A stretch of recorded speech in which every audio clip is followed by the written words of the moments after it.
tardes. Les saluda el programa político, política o politiquería.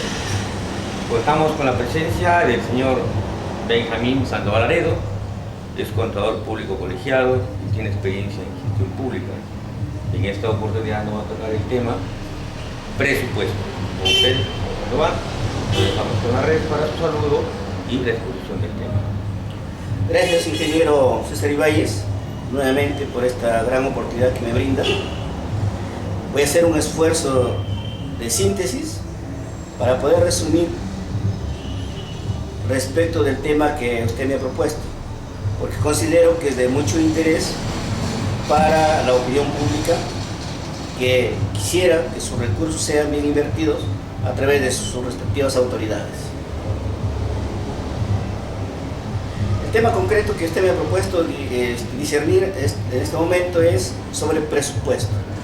Para entenderlo de mejor manera, debo manifestar a toda la opinión pública que escucha este ameno programa que a partir del año 2002, en que se da la ley de bases de descentralización, se establece o se deja para el recuerdo lo que se denominaba gobierno central y ahora se denomina lo que está establecido en la ley de bases de descentralización, que es los 3 niveles de gobierno. En este caso, el nivel de gobierno nacional, que comprende el gobierno en sí y todos sus ministerios, el gobierno regional, que comprende las 26 regiones que están establecidas sobre la base de los departamentos que existían antes, y los gobiernos locales, que es aproximadamente 1936 gobiernos locales a nivel de distritos y provincias.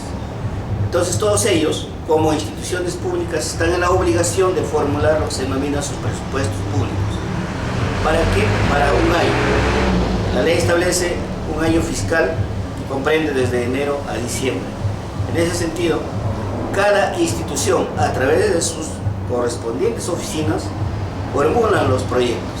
¿Para qué? Para que estos sean aprobados por las instancias correspondientes. Por ejemplo, a nivel de la Dirección Nacional de Presupuesto, que depende del Ministerio de Economía y Finanzas, sus funcionarios proyectan el anteproyecto de presupuesto. Luego este anteproyecto de presupuesto, que generalmente se debe presentar al Congreso a partir del mes de agosto, el Congreso lo analiza y luego emite opinión y culmina dando su aprobación correspondiente. Y en el mes de diciembre, el presidente de la República y su primer ministro deben rubricarlo, esta nueva ley de presupuesto. Para conocimiento de la opinión pública, para este año el presupuesto ha crecido en relación al año anterior el 3% y más o menos es de un promedio de 138.000 millones de soles. El gobierno regional, el gobierno regional de igual manera, a través de la Gerencia de Planificación y Presupuesto, presenta la iniciativa al Pleno de Consejeros y estos lo aprueban también en una fecha que está prevista y que debe ser necesariamente antes de la aprobación del presupuesto general de la República. De idéntica manera, a nivel de los gobiernos locales, llámese de distritos y provincias, generalmente las oficinas o gerencias de planificación y presupuesto presentan la iniciativa para que los miembros del Consejo Municipal lo aprueben previa deliberación, obviamente. En consecuencia, una vez aprobado, ya se contaría con los presupuestos que entran en vigencia a partir de enero y culminan el 31 de diciembre de cada uno de los años. ¿Cuáles son los rubros que maneja el presupuesto municipal? Cuando hablamos de presupuesto, nos referimos a un equilibrio que debe haber entre los ingresos y los gastos.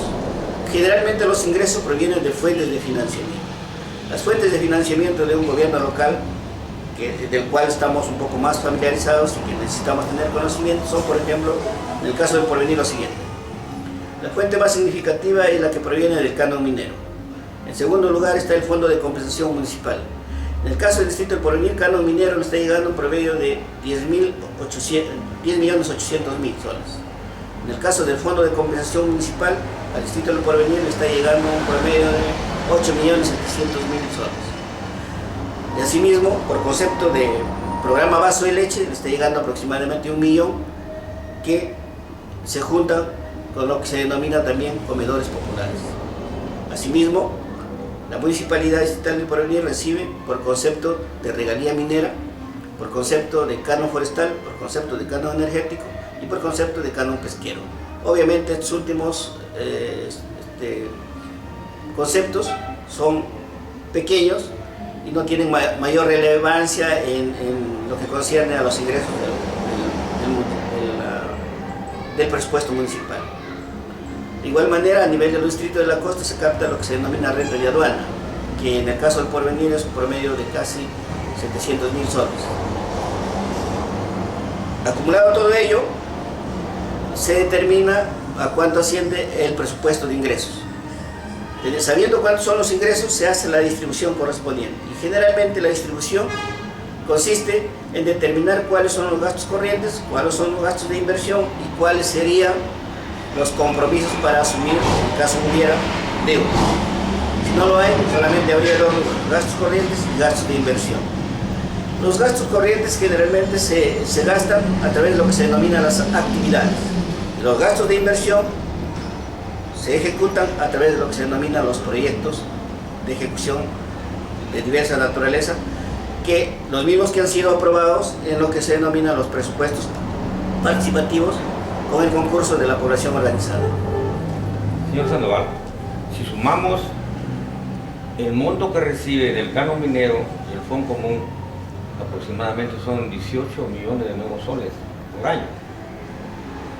Y la pregunta es, ¿en qué año se creó el canon minero? ¿En qué gobierno? ¿Y cómo deduce usted el canon minero? Específicamente para normar los procedimientos de distribución del canon minero existe una ley. La primera se crea más o menos en el 2007, en el gobierno de Alan García, pero luego se da una nueva ley que modifica, siempre relacionada a los criterios de distribución del canon minero. Generalmente se toma como referencia para la distribución la zona de influencia. Zona de influencia no es otra cosa que el lugar donde está ubicado el centro minero. Por lo tanto, el distrito o provincia donde esté ubicado el centro minero es el que va a llevar un mayor porcentaje. Eso está establecido en la ley específica del canon minero. En lo que concierne también a la deducción del canon minero, ¿cómo se deduce? A la deducción. Las empresas mineras, una vez culminado el año o el ejercicio económico de un determinado año, están en la obligación de tributar, en este caso, de las utilidades netas obtenidas en las empresas mineras. A estas utilidades netas obtenidas se le aplica el 35%, que es el impuesto a la renta. Esa cantidad que se obtiene de aplicar el 35% a la utilidad neta se denomina, para efectos de la distribución del canon, se denomina canon minero. En este caso, de todo lo obtenido, el gobierno nacional retiene el 50%, el otro 50% lo distribuye entre las 26 regiones y 2.934 municipalidades que existen a nivel de todo el país, bajo los criterios establecidos en la ley que ya le he mencionado. Bueno, consecuencia de lo que usted está mencionando, trae a un razonamiento, digamos, lógico.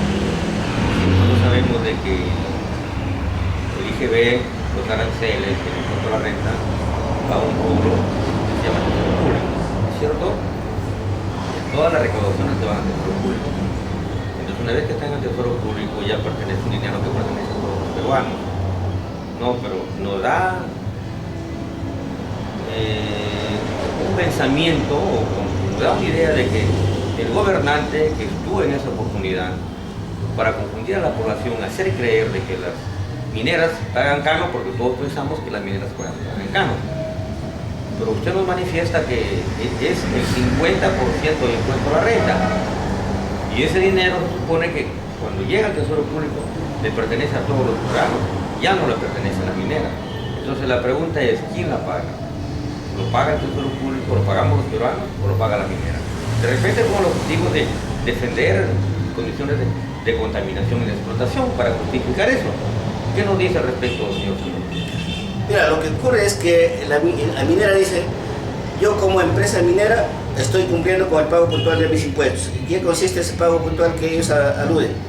Consiste en el pago del 35% que está normado por la ley del impuesto a la renta, pero por ser empresa minera, entonces ese impuesto se denomina así, como canon minero. Esa es la denominación que le han dado para hacernos creer lo que usted dice, ¿no? En consecuencia, de ese global, del impuesto que han pagado las empresas mineras, solamente de eso, no de los otros impuestos de las demás empresas industriales y comerciales, solamente de las empresas mineras, de ese global, el 50% va para el gobierno nacional y el 50% se distribuye en los gobiernos regionales y gobiernos locales. Pero, sin embargo, el global de todo lo que recauda el Tesoro Público, que sería la bolsa máxima de todo, se denomina recursos públicos. Y en tanto son recursos públicos, significa que son recursos de todos los peruanos. Y por eso es que tenemos que tener una preocupación para que estos recursos se inviertan adecuadamente. Y esa es la finalidad de esta exposición, justamente para que el pueblo sepa que está en la obligación de cautelar para que sus recursos, ¿no?, se inviertan adecuadamente y no se desvíen como ocurre en diversos gobiernos regionales, gobiernos locales, donde se están cometiendo actos de inmoralidad y corrupción. No queremos que eso suceda y por eso te agradezco por la contribución que estás haciendo de difundir estas ideas para que la opinión pública tome conciencia y pueda asumir su responsabilidad. Señor Sandoval, el programa le agradece. Les dejo a las redes para que usted se despida. El programa le dice muy buenas tardes. Bueno, solamente agradecerte por esta gran oportunidad.